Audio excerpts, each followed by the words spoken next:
We begin with breaking news. The former nurse accused of killing 8 seniors in her care in southwestern Ontario. Elizabeth Wettlaufer. Elizabeth Wettlaufer. Elizabeth Wettlaufer. Elizabeth Wettlaufer. Serial killer Elizabeth Wettlaufer. Elizabeth Wettlaufer. Elizabeth Wettlaufer.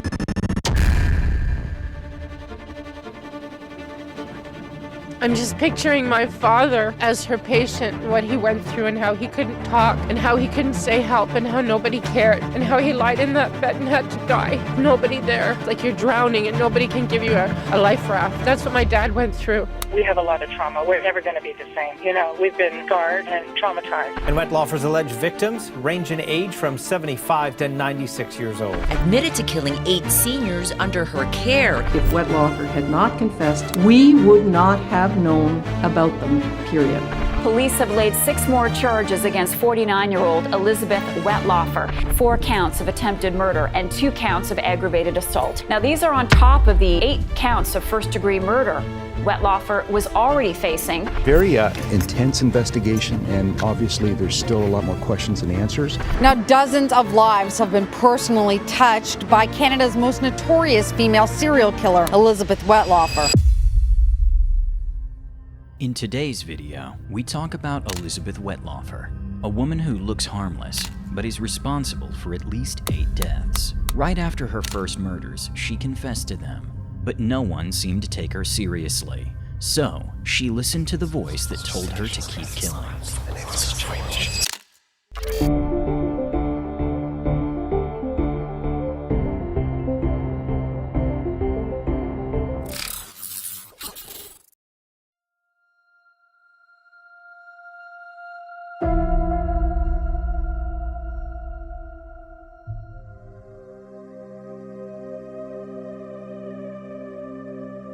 Elizabeth Wettlaufer was born in 1967 in Zora Township, a rural village near Woodstock, Canada.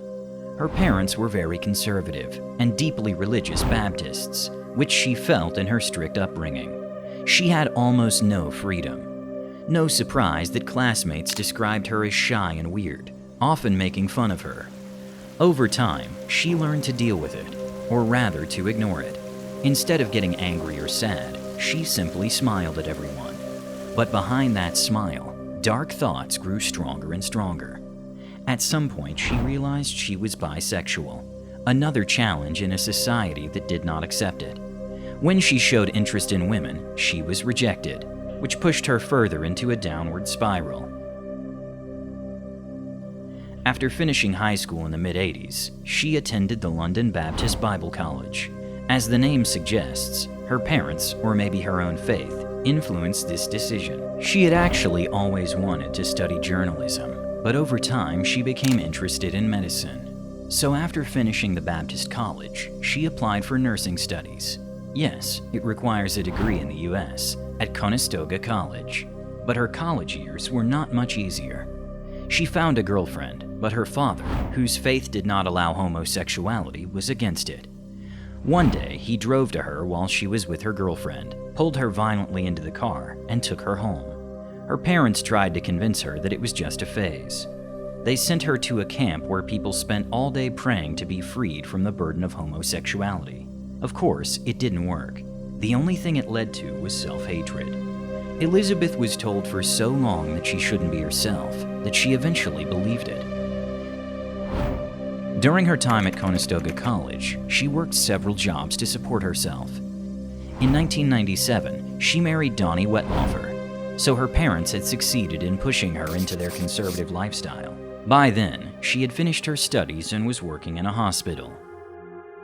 Unfortunately, around this time, Elizabeth developed several mental health issues, including bipolar disorder. On top of that, she was banned from working as a nurse after being caught stealing painkillers. These setbacks completely broke her. She wanted to end the sadness and disappointment her parents felt and swallowed all the stolen pills. If she had taken a few more, she probably would have died. But she survived.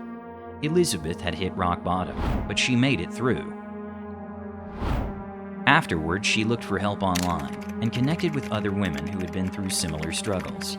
She met someone, and their online friendship turned into a real relationship. Donnie was shocked when she not only told him about the relationship, but also said she would move out and divorce him to live with the woman she had met online. And that's exactly what happened. The two moved in together, and that same year, Elizabeth got another job as a nurse, this time at Crescent Care, a nursing home. You might think she finally had her life under control, but if that were the case, this video wouldn't be on this channel.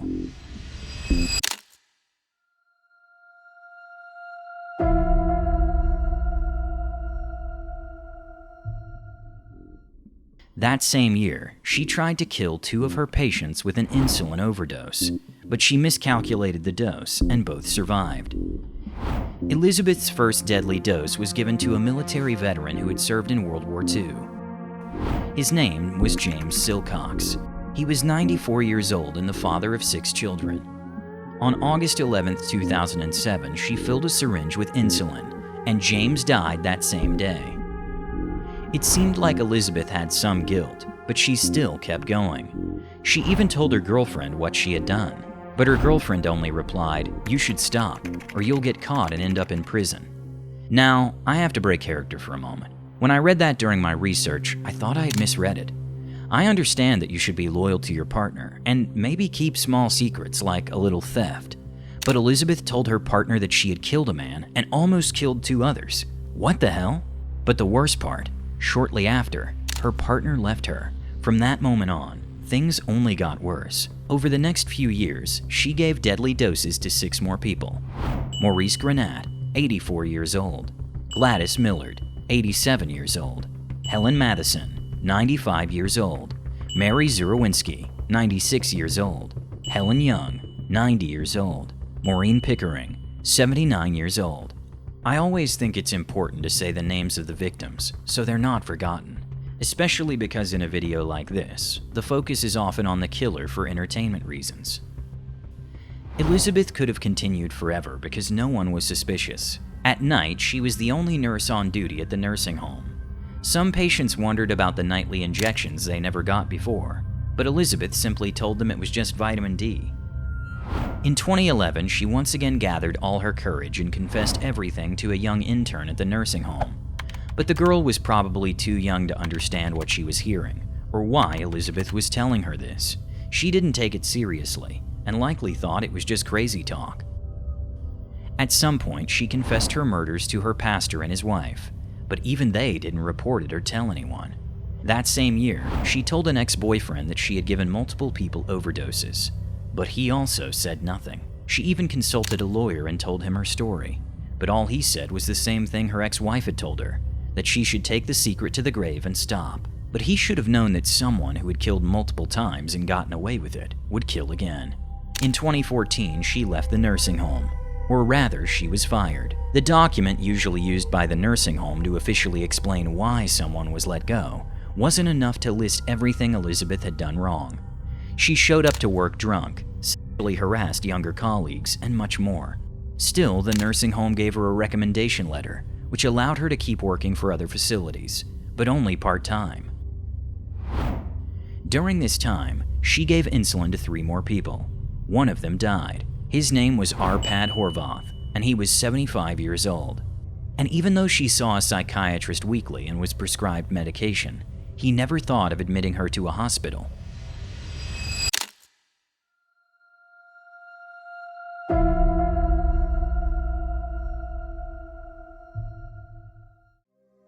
If you enjoy my content, feel free to subscribe to my channel. Each case takes countless hours of research. Especially in this early stage of the channel, your support means a lot. Thanks everyone. Let's continue with Elizabeth.